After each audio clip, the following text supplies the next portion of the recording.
The South African Municipal Workers Union is fighting for better working conditions for firefighters. It's also calling for more job creation. Now, to mark this Workers' Day, the union will be marching to the city of Cape Town's headquarters. Our reporter, Ronald Masinda, is following developments and joins us now. Ronald, good afternoon to you. So SAMWU is not happy with the city of Cape Town?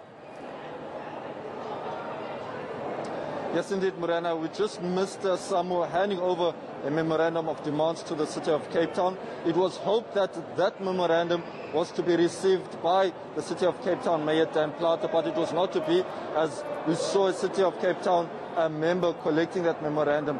But this issue has been a long-standing one. In fact, back in 2019, it was deemed that the strike action that was taken by firefighters was illegal, with the city of Cape Town going to court. And since then, we've heard that over 500 firefighters have now been going through a disciplinary process. And since then, we've also been hearing reports this week that several firefighters have met with management from the city of Cape Town to discuss a way forward.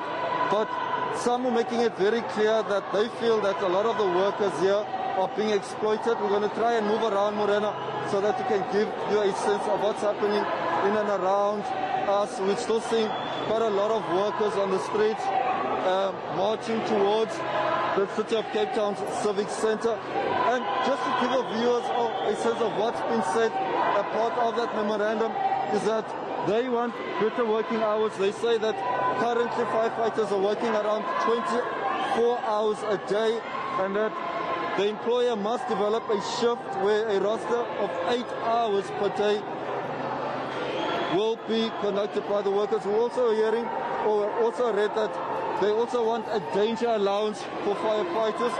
It's believed that they are not receiving any allowances when they suffer injuries in the line of duty.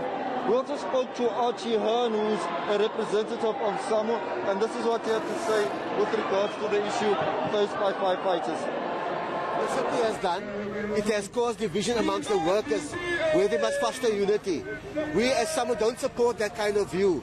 We believe the city have a duty to unify and unite employees, and whatever conflict there may be has to be sorted out. So what the city did is cruel, it's coward, and it's without scruples. So on that basis, we are here today to challenge and fight the city, and also report to the politicians. They must call these officials to order, which they are doing is wrong. And this fight will continue as long as workers' jobs are saved. We don't foresee any firemen being fired at the moment, because their jobs are important to the society and to the community. They do very dangerous work, and they don't know whether they'll come back alive to their homes when they leave their door in the morning. Ronald, what did you hear from some of the firefighters that spoke to you?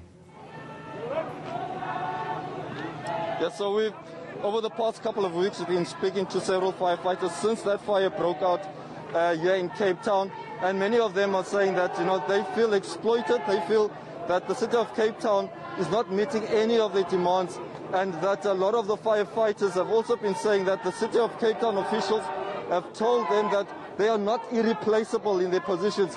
Archie Hearn had this to say further. Say any person is not replaced, is dispensable. They can be replaced. But it will take years for the city to acquire the necessary skills and training and development of skilled firefighters.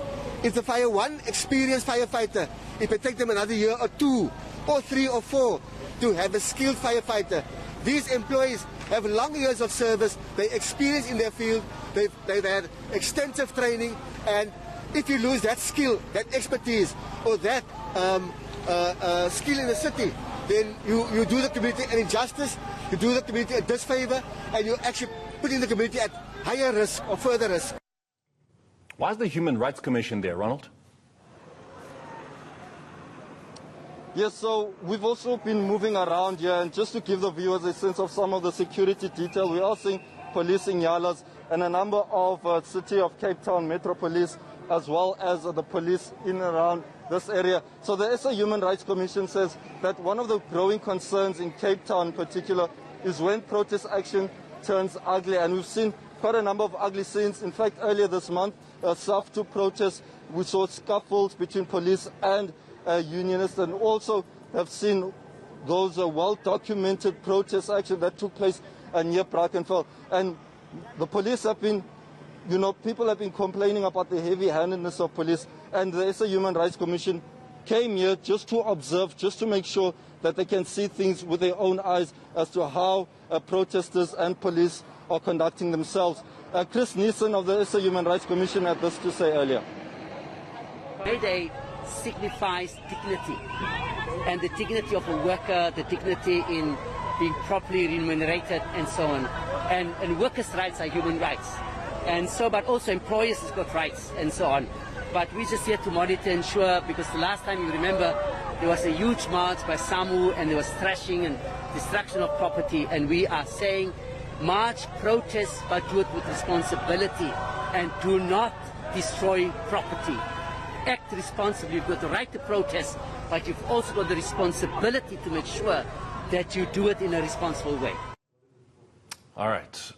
All right, we will leave it there for now. Ronald, thank you very much. That is our reporter, Ronald Masinda, who is out at Cape Town at the SAMU March.